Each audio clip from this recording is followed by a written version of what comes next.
There are two main sorts divided by the place in which we focus our mind when we're doing the meditation.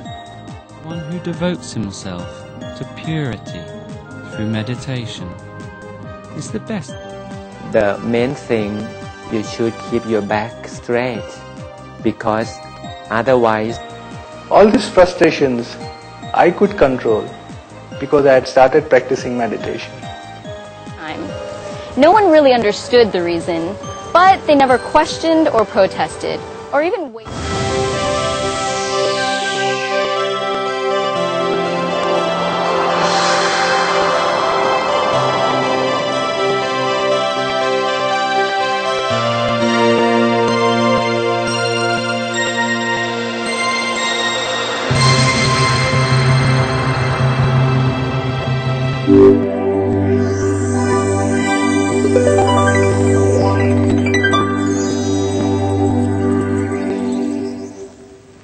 Sawadika.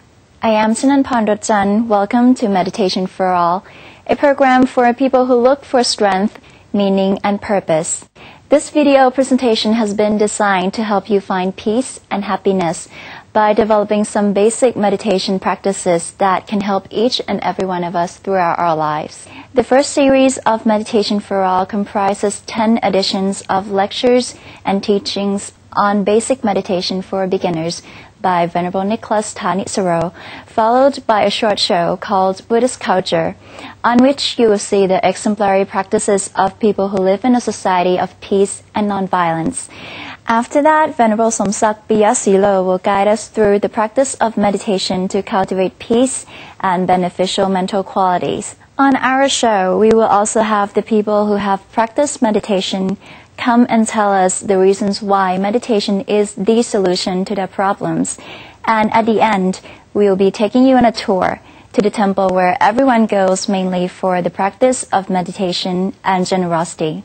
First on our program, we will meet Venerable Nicholas Thanissaro, who will give a simple introduction to meditation. He will present you with a myriad of aspects of meditation and its benefits beyond giving you peace and relaxation.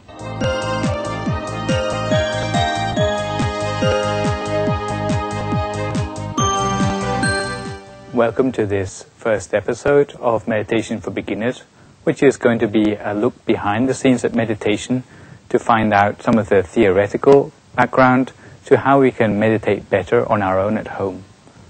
In this first episode, we're going to be taking a look at exactly what we mean by meditation and also some of the benefits of meditation which have been found in scientific research. Many of you here may be wondering exactly what we mean by the word meditation, because it's a word which we hear in many contexts, and sometimes, according to the different contexts, the word may mean completely different things. But according to our context here, we are interested in meditation as a way of training the mind to become more efficient, and also as a way to balance the mind together with that other important component of ourselves, which is our body. In the ideal world, our spiritual well-being, that is the well-being of our mind, and our physical well-being will go hand in hand. And if we meditate in the proper way, then this is going to be a way in which we can rebalance body and mind together to become a whole human being. If we are really a healthy person, then we have to take an interest in meditation, because there's more and more evidence that the diseases of the modern world, whether it be things like stress or insomnia or even things like depression, are coming from a lack of well-being in our spiritual.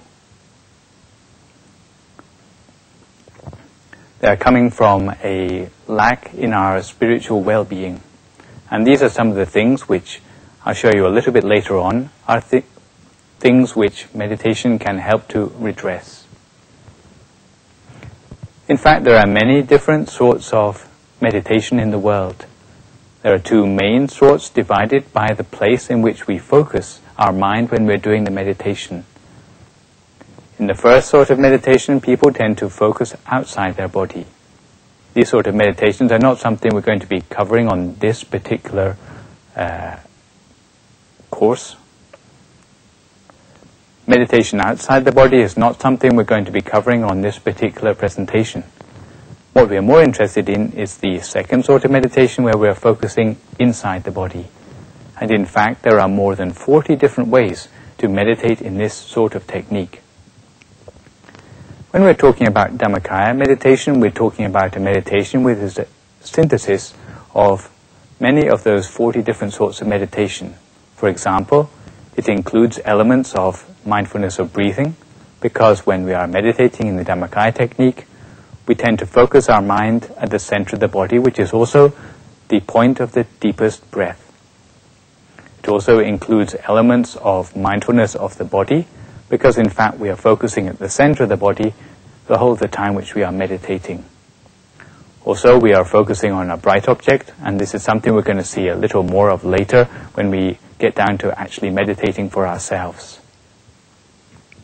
When we are conducting the Dhammakaya meditation, in fact, the method is characterized by two different things. It's characterized by the fact that we are focusing at the center of the body, and the second thing is that we are trying to stop the mind, which means to stop the mind from thinking. If we can meditate successfully, then we will successfully manage to bring the mind to what we call a standstill. There are many good reasons to meditate, and since 1935 there have been more than 150 scientific studies conducted on meditation, many of which have shown the benefits which come from practicing meditation regularly.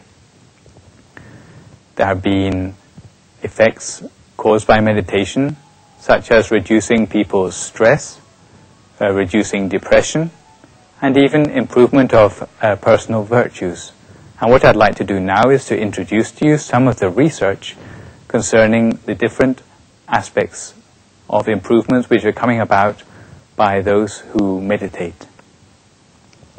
The first graphic I'd like to show you is a graphic from research done on two different groups. It was a piece of research done over a total of 6 weeks, where one group meditated during 6 weeks and the control group didn't do any meditation at all during that time. What we can see from this graphic here is the effect of the meditation during 6 weeks on the blood pressure of those involved in the study. What we see for the control group, which is the green line here, is that the blood pressure levels did not change during the 6-week period. However, for those who meditated, blood pressure decreased and stayed low, as you can see on the red, yellow and orange lines here. The different colors indicate the different qualities of meditation for those who meditated during the study. Those who meditated better were able to reduce their blood pressure more. On this second graphic here, we see the levels of cortisol in the blood. You may not be familiar with cortisol, but in fact it is a hormone in the blood which indicates the level of stress in the body. The more cortisol we have, the more stressed we appear to be. And what we find again is that for the control group, when they did no meditation during the 6-week period, the levels of cortisol stayed high and constant during the 6-week period. However, for those who meditated, what we find is that the levels of cortisol dropped and stayed low during the 6-week period. Again, the better they meditated, the more they were able to reduce their stress levels. Moving on to a third graphic now, we are looking at a piece of research on the effect of meditation on depression. And depression can be caused by many different things. Sometimes it's because of brain chemistry, sometimes it's because of attitudes in life. What we find is that meditation can help those who have attitude problems to help them to become less depressed. In this before-after scenario, what we find is that before the study started, about 1/3 of the sample were suffering from depression of various sorts. However, after the study, about half of these are being cured of depression, and this would be the part suffering from attitude problems. If you're not a person with problems, you may be wondering whether meditation is something for you. But in fact, what I'd like to emphasize very strongly is that it's only a minority of people who meditate because of personal problems. Most people who are interested in meditation these days are interested in improving on what they already have. If they're already healthy, then they become more healthy as a result of their meditation. And what we see here in this fourth graphic is that meditation can also people realize a higher level of personal virtues. There's a very interesting piece of research done in Thailand by Phupatana and Sibandit in 1996. And what they found was that for a big spectrum of different personal virtues, for those who meditated for 6 weeks, the level of virtues tended to increase during that time, whether it be things like patience or job satisfaction, the ability to be a good friend to others, or even the ability to adapt to one's situation better. All of these virtues were increased by the ability of a person to meditate during a 6-week period. So what we can see is that meditation can help us a great deal, more than things like just sleeping or being hypnotized or changing our diet or even physical exercise. Meditation can help us in many different ways, and it can help us to adapt to our environment better. It can give us more job satisfaction. It can help us with work efficiency, study skills, and even our study scores. So these are many good reasons why we should want to practice meditation more. These are coming not just from my personal opinion, but they are coming from scientific research in every case. So meditation in one respect is like many other activities, sports, crafts and skills. And it is similar in that we cannot get better at it just by talking about it or reading about it. Like any skill, you have to gain expertise by actually doing it. Meditation will be of only limited use to you if you practice it on and off. The key to success in meditation is a commitment to meditate once or twice each and every day. You can think about meditation like embarking on a new career with a new employer. If you turn up for work only when you feel like it, then I'm sure you will not get very far in your new career. Training in meditation is like the way in which a sportsman trains themselves in order to play their sport in an adept way. For example, a runner may train himself for a full year and run for many miles, simply to take part in an important sprint of 100 meters. In the same way, a meditator needs to train himself sometimes over the course of many years on a daily basis in order to be able to attain access to higher states of mind. So what is important to emphasize is the continuity of your practice. You have to do this by trying to build meditation into your daily routine. And one way to do this is to pick a time of the day when you know that you're going to be free at the same time each day. It can be in the morning, or it can be in the evening, or maybe at another time of day which you find suitable for yourself. If you meditate in the morning, as soon as you get up, maybe take a shower, do some light exercise, and then sit down to meditate. This can be an excellent start to the day. For those who prefer to meditate in the evening, perhaps meditate before going to bed. Don't think this is a waste of your time, but in fact it will help you to sleep much more deeply, and you will this will help you to sleep much more deeply, and when you wake up in the morning you will feel refreshed instead of feeling like you'd like to go back to sleep for another hour. So when you have found out the method of meditation which suits you the best, then the important thing is to put it into practice in your everyday life. Try to find time to sit for meditation, maybe starting with 20 minutes a day. And practicing in this way each and every day, you will start to build up more confidence in the meditation. Some people find it's good if they can meditate alone. They prefer the peace and quiet of being away from other people. However, if you like to meditate as a group, it can also give you a lot of encouragement to help you keep up your meditation as you start out as a beginner. So today has been a short introduction to meditation, some of the benefits of it, and also its definition as well.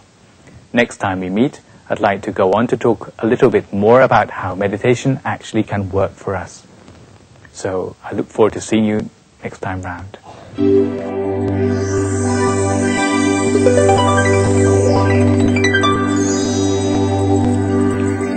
In this edition of Buddhist Culture, you will be introduced to almsgiving.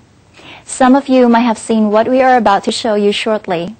And although almsgiving is very rare in Western countries, it is an integral part of everyday life in countries like Sri Lanka, Laos, Burma, and every part of Thailand, where monastic and secular communities interdependently support each other.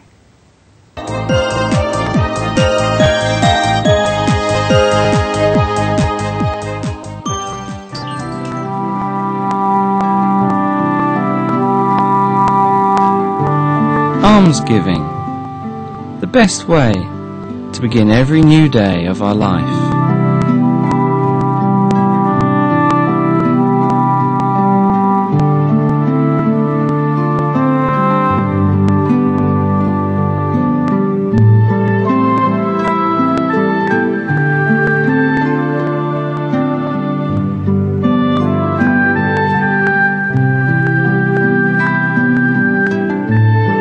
Giving a gift to one who devotes himself to purity through meditation is the best way to start the new day.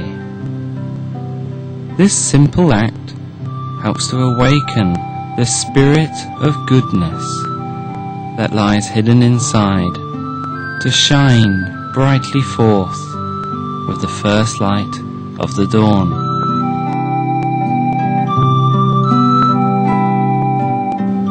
With great respect, after giving alms, the Buddhist will meditate and make a wish, calling forth the resolve to behave well throughout the whole day ahead.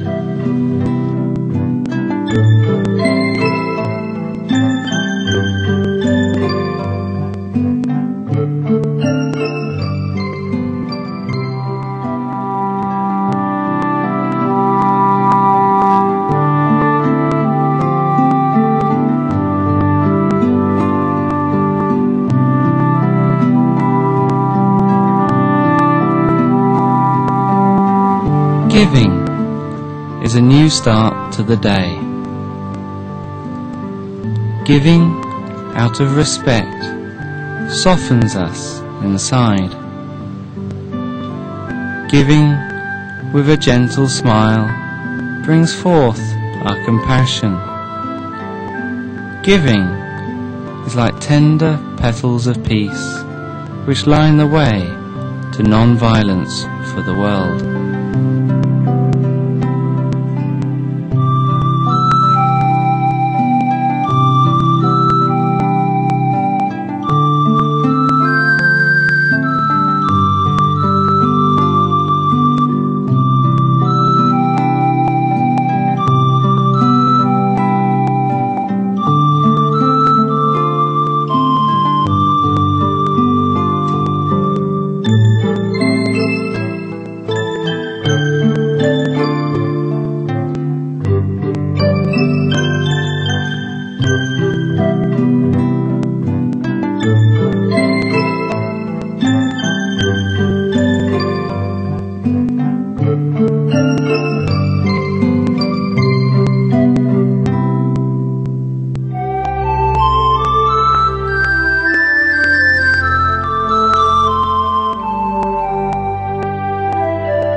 Giving is a new start to the new day of our life.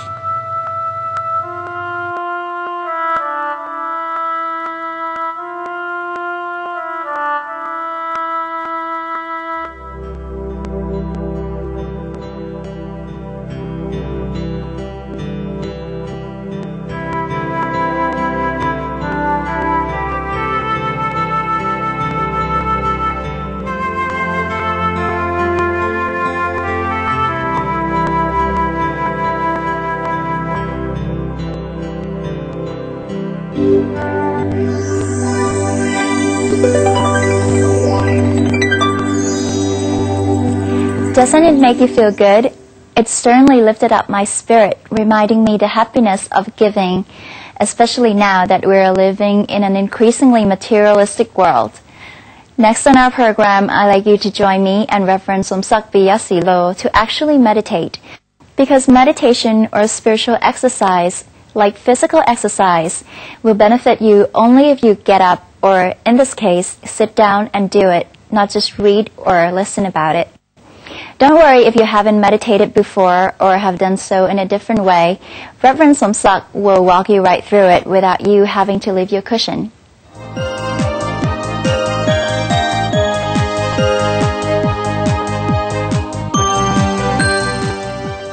Welcome everyone to this meditation session for the first time. Some of you might not know meditation and haven't tried meditation before in your life, but now we will learn meditation together in this session. Meditation belongs to the world of the Oriental. In the Oriental countries, meditation is commonly known and could be understood right away. It is the philosophy of life, but in reality, meditation includes also practice, not only the concept.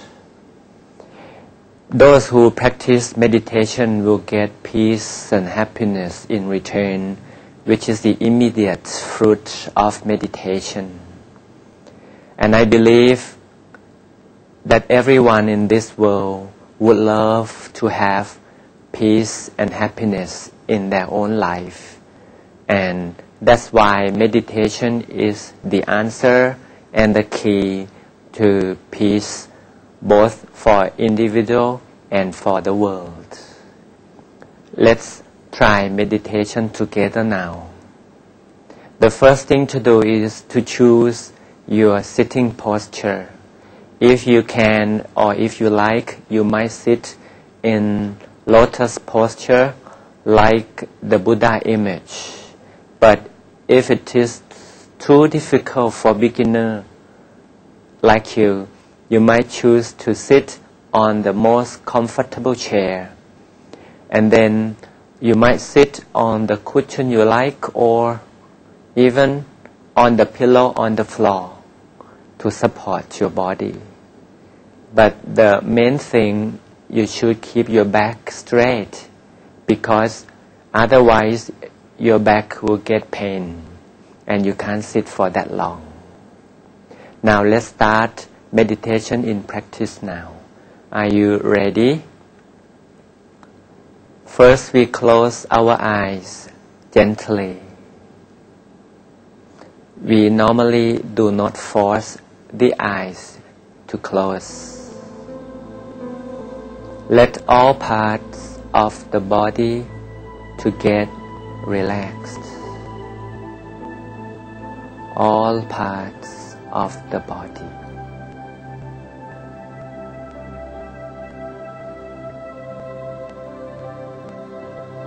From head, make sure all the muscles around the head is thoroughly relaxed. Let go all the tensions around small muscles around the eyes. Loosen the tension at the junction of the two eyebrows. Let the flow of relaxation stream down to cover all parts of the body. Downward, downward, relaxed and relaxed. Down to the end of the feet. Our entire body is now relaxed, even though it is little by little. The stream of relaxation is now covering our physical body, affecting our mind to be relaxed too, because body and mind is really connected together.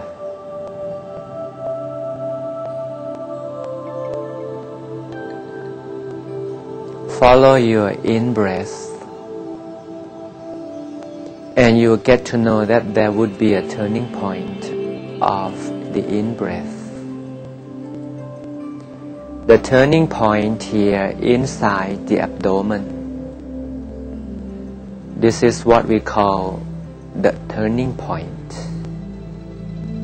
Scientists might discover this center point as the point of the center of gravity. This is commonly known by the Lord Buddha's teaching. He has the term the middle way. Lord Buddha teaches about the middle way, which is the unique teaching and really practical. Middle way lies in the center of the abdomen. Also, the late Abbot หลวงพ่อวัดปากน้ำ who is the greatest meditation master, discovered that center point in his meditation as well. So he has got the term the center of the body. No matter what term we might use, the turning point, the center of the body, the center of gravity, or even the middle path of the Lord Buddha, they all belong to the same spot inside the abdomen, right in the center of our body. This is where our mind is staying. So welcome the mind into the center of the body altogether.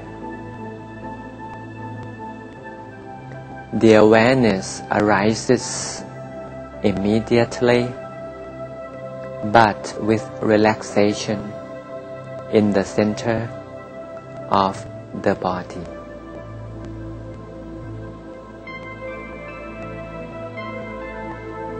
In Thai, in the Thai language, we call sabai sabai. Sabai in Thai means relax.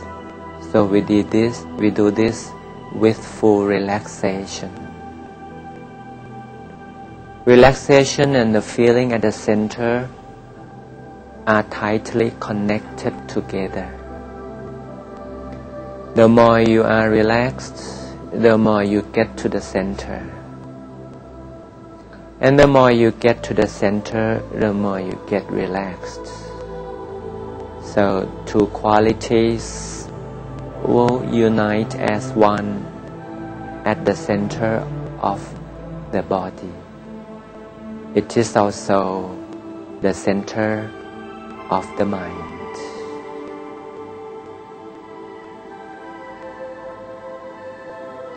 Let's make a little mark at this center point by imagining, visualizing a tiny sparkling star to appear peacefully at the center point. In the center of the body, the turning point is shining with the brightness of that shining star. It could be sparkling, shining, glittering, whatever. But that is the landmark of that turning point.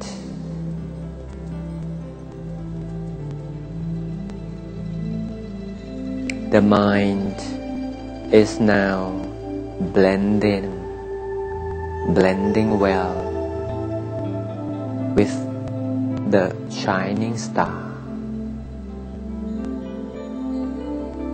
The star blends with the mind. The mind blends with the star. The mind is shining bright as a bright spot at the turning point. So keep reminding your mind to blend, to stay at this shining bright spot in the center of the body.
The shining star in the center creates peace of mind,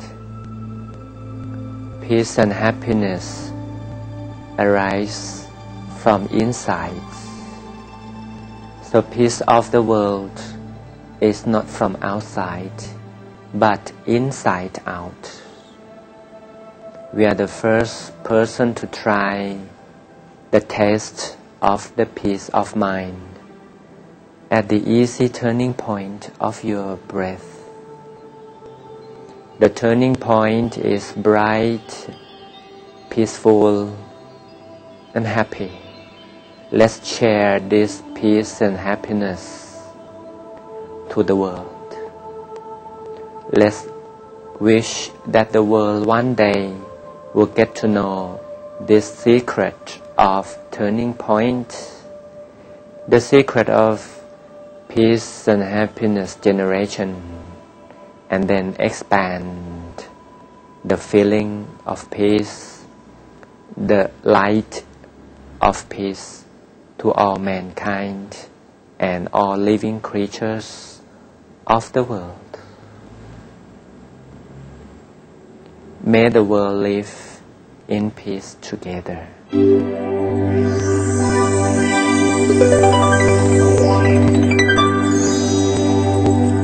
No other possession but your merits. It is very difficult for you to be born in the first place as a human being. Being reborn as a human being is not an easy thing either. Since we are born as human beings and are fortunate enough to have encountered Buddhism, we must make the most of it, make as much merits as we can so that we may break the cycle of suffering. Whatever situation you are born into, be patient. Since many of these conditions were with you from your birth, you cannot always change it right away. We cannot alter the karma we carried from our previous lives that has transferred to this present life. It is the law of cause and effect. If you wish to be better off than where you are now, you must make more merits. Each person who is born must die. Everything, sooner or later, must come to an end. You will die also. And you never know when you are going to die.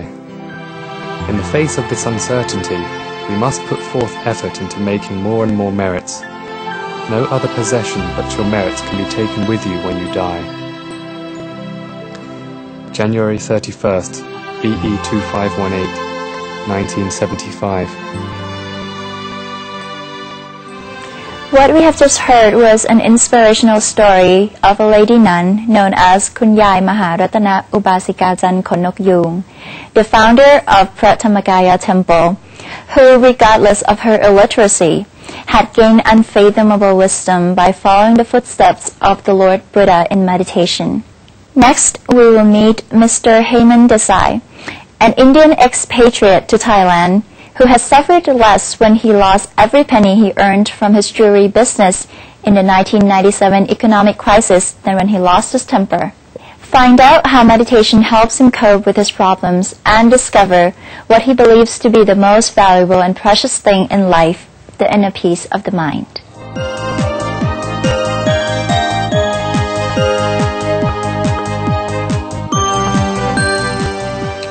Namaste. Swadikap. My name is Heyman Desai. I come from India and I'm staying in Thailand, Bangkok since last 15 years. I've started practicing meditation after I came to Bangkok. I learned about it by reading one fine day a newspaper article on meditation. It described how it helped you to achieve good things in life. Naturally, I was curious. I went and attended that particular meditation session and I was very, very impressed. I was impressed because it really cooled me down. Personally, I am a very, very irritating person in the sense I get frustrated very fast. I lose my temper very fast. Rather, I used to lose my temper very fast. But after starting to practice meditation by the help of a very good teacher, I started to come to know my own self. Meditation really helps you to know your own self, which many of us forget who we are, because we get involved in this life, in this rat race, so badly that we forget who we are. We get up in the morning and start working for I don't know what. By practicing meditation, I learned that every day morning I have to be grateful to the God who has given me such a good life, and to respect the things that He has given me in my life. This I could do because I started practicing meditation. When I started practicing meditation, it helped me in many ways. It helped me to know myself. It helped me to keep calm during tough situations. It helped me not to get frustrated whenever the situation is not in your favor. It also helped me to be nice and gentle to the people around you, to your family, to your friends, and also to the people who are working along with you in your office. I'm a businessman, and we are into very, very high stress business. We are into gems and jewelry business, which demands a lot every day because it involves a big volume. You can lose or gain in a very short period of time. You don't get frustrated every time when you lose. You also get frustrated every time you gain. All these frustrations I could control because I had started practicing meditation. I remember during my earlier years in Bangkok, the traffic was really, really bad. I remember I have lots of accidents with my car in my history of driving in Bangkok. But after I started practicing meditation, I've never ever come across any sort of accident by my fault. I've learned how to keep cool. Sometimes the situation is not in your hand. Also, if everything goes haywire, like it happened in 1997, suddenly the Asian countries were faced with a very big turmoil because of their currencies. Everybody lost. Even I lost. I lost so badly, I must have lost everything that I had worked hard for in one particular day. Practicing meditation helped me to recover this loss, to come out of this really, really tough situation in my life. Meditation also helped me to go back to nature. I never knew from inside I was a real nature lover. I used to love traveling. I used to love mountains. I used to love a nice blue ocean. I used to love to go on long rides. I also used to love to listen to good music. I also used to love listening to soft music. But all this I came to know when I started practicing meditation. Meditation is a technique where you can calm down yourself whenever you are in tough situation, unwanted situation. Let's say you don't want to go in a particular way. You don't want to feel the pinch of the bad traffic. You don't want to take medicine because you are having headache. I remember I always try to avoid taking medicines for small things like a stomach ache or a headache. I'm a sports lover, and to perform better, meditation has always helped me. Sometimes if I want to jog or run or exercise for more time, My body doesn't approve. But suddenly, I try to keep cool, try to extend a little bit, try to concentrate. And I never knew all this, in a way, I was doing meditation. When I go to office, I am working mostly with Thai people. My staff is all Thai. I'm an Indian. I seldom speak Thai. I can speak Thai, but like a small child. Sometimes it's difficult to explain my Thai staff what I really want. Sometimes even Thai people, the Thai staff, they really find it difficult to work with me because sometimes I'm not able to explain it to them. This all used to happen before. But after I started practicing meditation, it gradually became less and less. I was quite happy with them because they understood me more and more. Not because I learned the language more, but because I could speak and explain them in their manner. Thai people are really nice and soft people. Whenever I used to be angry, I couldn't control myself. But all this anger, my frustrations, my irritations, my short temper, I feel I have been able to control them quite well because of meditation. Meditation really will help people who are really unable to know what they really are.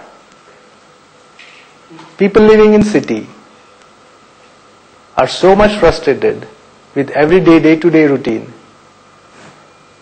It's a very, very strong recommendation for them that they start practicing meditation, know themselves, and be a better person and perform in a better way. Thanks a lot.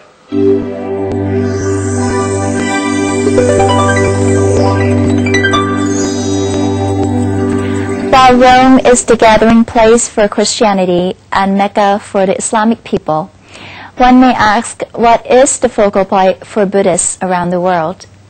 Well, I'll let you be the judge of that after visiting one temple located north of Bangkok in Pathum Thani province, Thailand. Vera Runtragoon will guide you through a mini-series of tour on Wat Pratamakai, where millions of Buddhists and peace lovers all over the world come to meditate many times a year.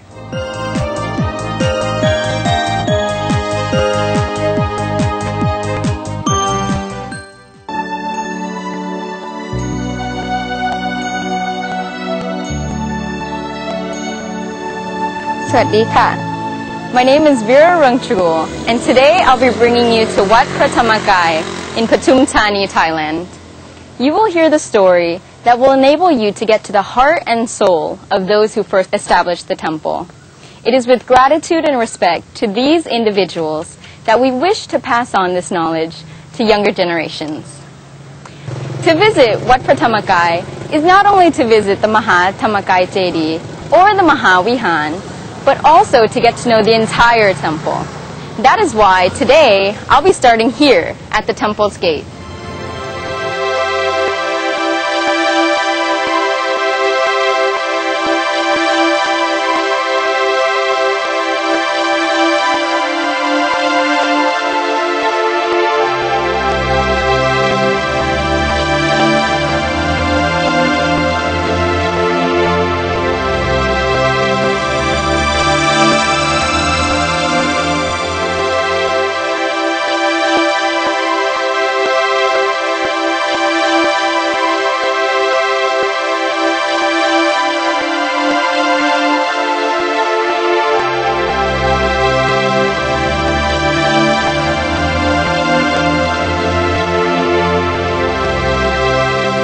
Did you know that when the temple was established in 1970, it was first called Soon Puttachak Bativatham, the place where young men and young women came here to study the Buddha's Dharma.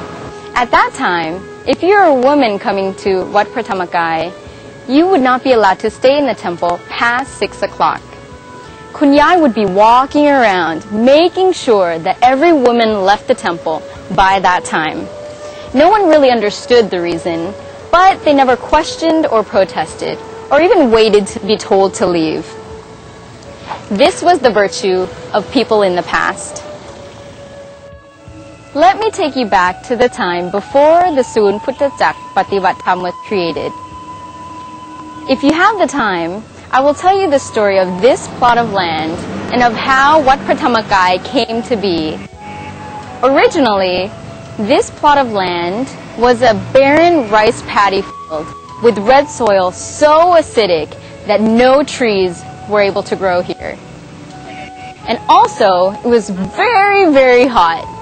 When everyone first followed Kun Yai and the abbot, Long Pa Tamachayo here, no one ever imagined what this land would ultimately become.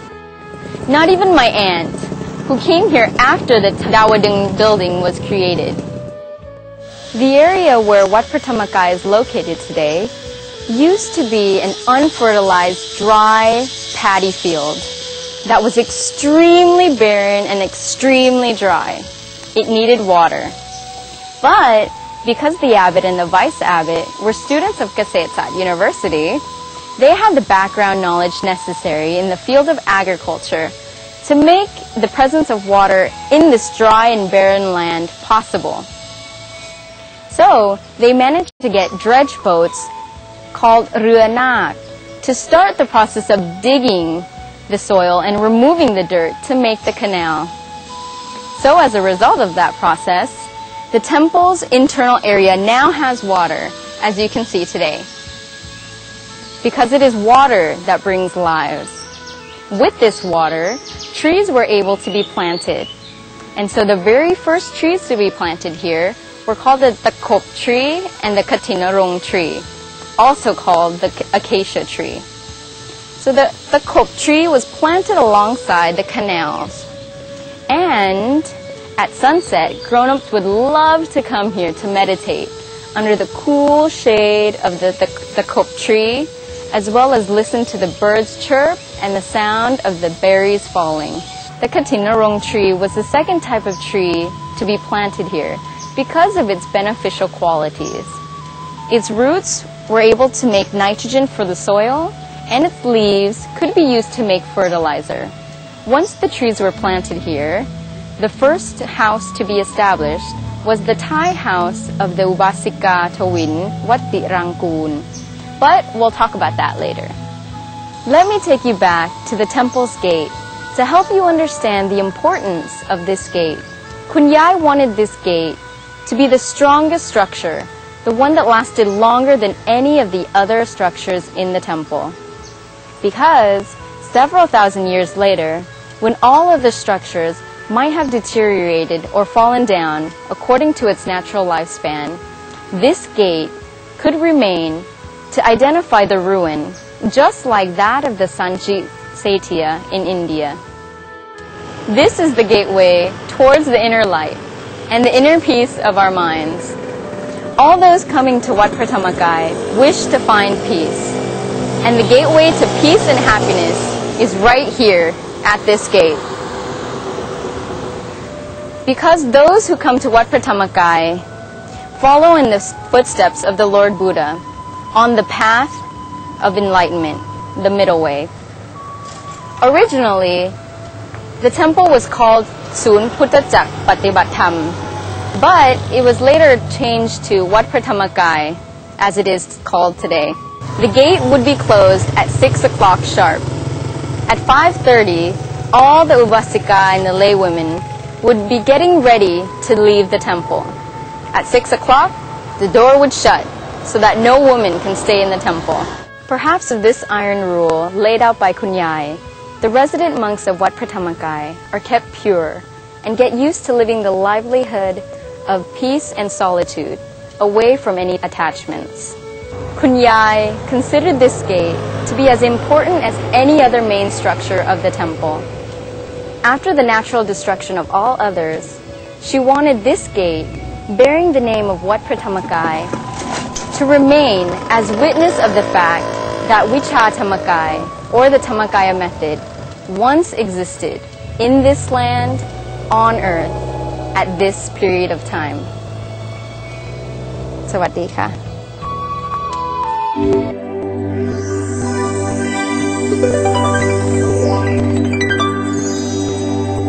We hope this presentation will help many to find peace and contentment and to lessen difficulties and problems. With patience, loving kindness, joy, acceptance, wisdom, and compassionate understanding, thank you for participating in our program and see you at another time. สวัสดีค่ะ